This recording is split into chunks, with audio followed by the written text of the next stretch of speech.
Assalamualaikum warahmatullahi wabarakatuh. Halo semuanya, perkenalkan kami dari kelompok 1 ingin memaparkan podcast tentang kesadaran hukum di SMA Negeri 83 Jakarta. Sebelumnya perkenalkan, nama saya Alia Cipa Fajarani. Nama saya Rizky Zulkarnain. Nama saya Gina Nisrina. Nama saya Aira Humairah. Nama saya Nur Sofi Mumtazah. Nama saya Muhammad Wisnu Harwibowo. Oke, bisa langsung saja ditonton video podcastnya.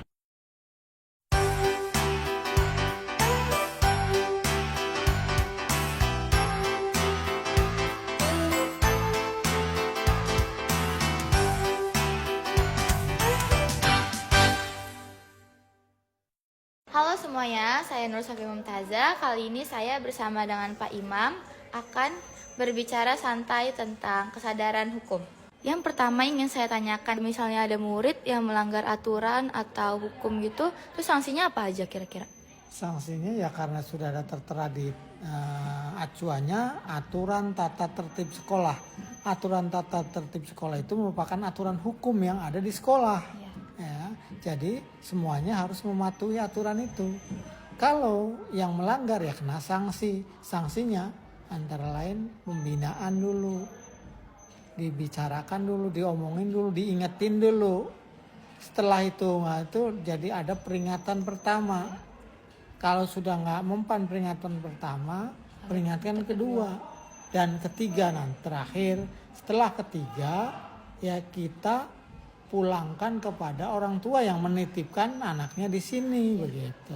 Kira-kira kalau sanksi peringatan kedua itu apa aja, Pak? Peringatan kedua ya kalau peringatan pertama sudah nggak dijalankan, diabaikan, dilanggar lagi, ya tentunya peringatan lagi kedua, begitu sampai ketiga kali. Terakhir, apa pesan atau harapan Bapak untuk siswa SMA Negeri 83 agar semakin lebih sadar hukum dan taat aturan?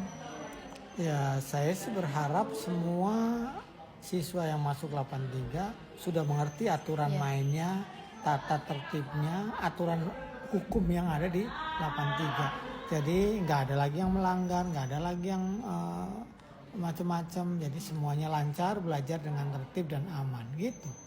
Harapannya semuanya mempunyai kesadaran penuh terhadap aturan main atau hukum-hukum yang ada di 83.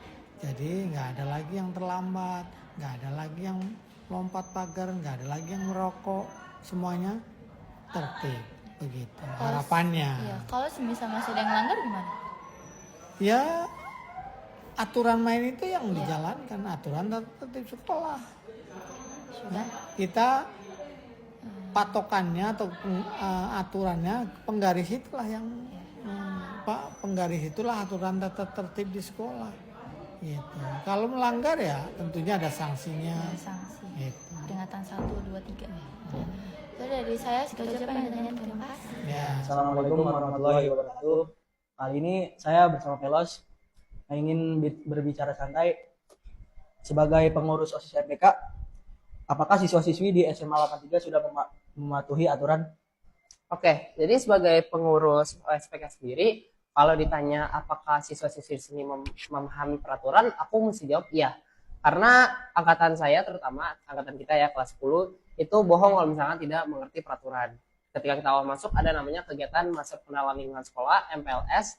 Itu ada dilakukan sosialisasi dan juga pengarahan dari para kakak-kakak pembina OSISnya yang dulu, dan juga dari para guru yang memastikan bahwa kita tuh sebagai anggota murid 83 tuh paham peraturan-peraturan yang berlaku di sini. Seperti mungkin seragamnya apa saja yang mesti dipakai, atributnya apa yang mesti dilengkapi, dan jam masuk kita adalah 6.30 dan selesai di pukul 15 pembelajaran. Dan kalau ditanya apakah semuanya sudah memahami, jawabannya iya. Tapi apakah semuanya mentaati, itu beda cerita lagi.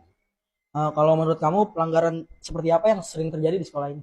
Oke, aku ngambil dari pengalaman kita kemarin. Kemarin itu Hari Sumpah Pemuda kita upacara ya, betul. Aku sendiri sebagai pengurus SPK bertugas untuk mengawasi anak-anak yang tidak menggunakan atribut lengkap. Kalau ditanya pelanggaran apa yang sering mereka lakukan, salah satunya saya mesti jawab pelanggaran ringan seperti memakai atribut tidak lengkap dan juga datang ke sekolah tidak tepat pada waktunya.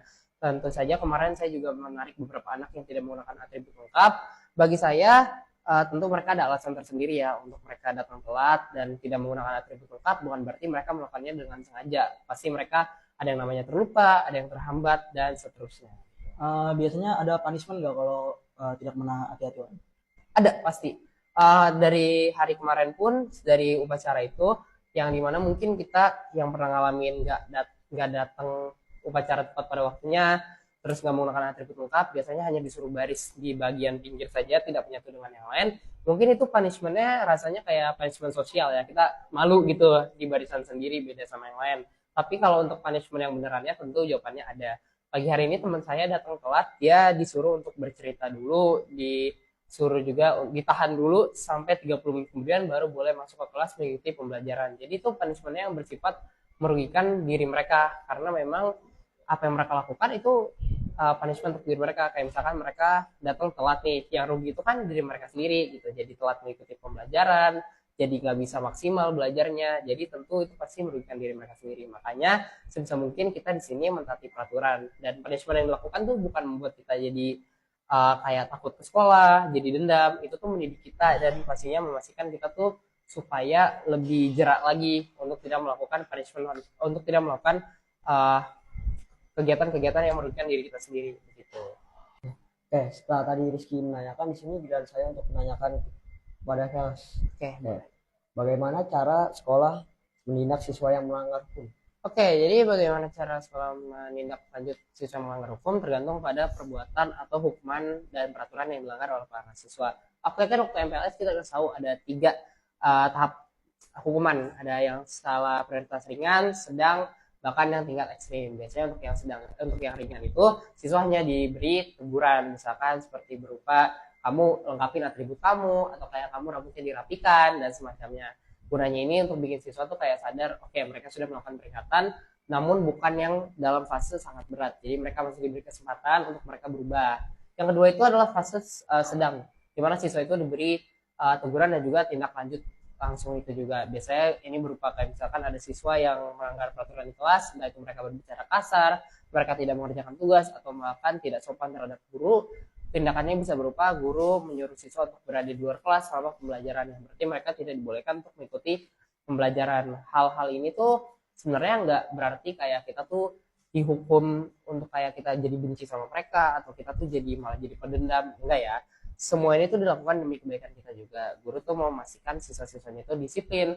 Dengan kita taat peraturan dan hukum, aku yakin kok karakter kita bisa jadi karakter yang berintegritas, yang pintar, dan yang pastinya tuh beradab gitu. Karena yang paling penting nanti ketika kita bermasyarakat, kita bekerja di luar dari sekolah, itu udah pasti karakter kita. Dan tingkat yang terakhir adalah tingkat ekstrim, itu biasanya ditangani oleh wali kelas terlebih dahulu. Jika bermasalah ke guru BK, ke kesiswaan, dan baru ke kepala sekolah. Seperti itu. Oke guys, itu aja. Terima kasih Pelos. Semoga video ini bermanfaat bagi kita semua. Wassalamualaikum warahmatullahi wabarakatuh.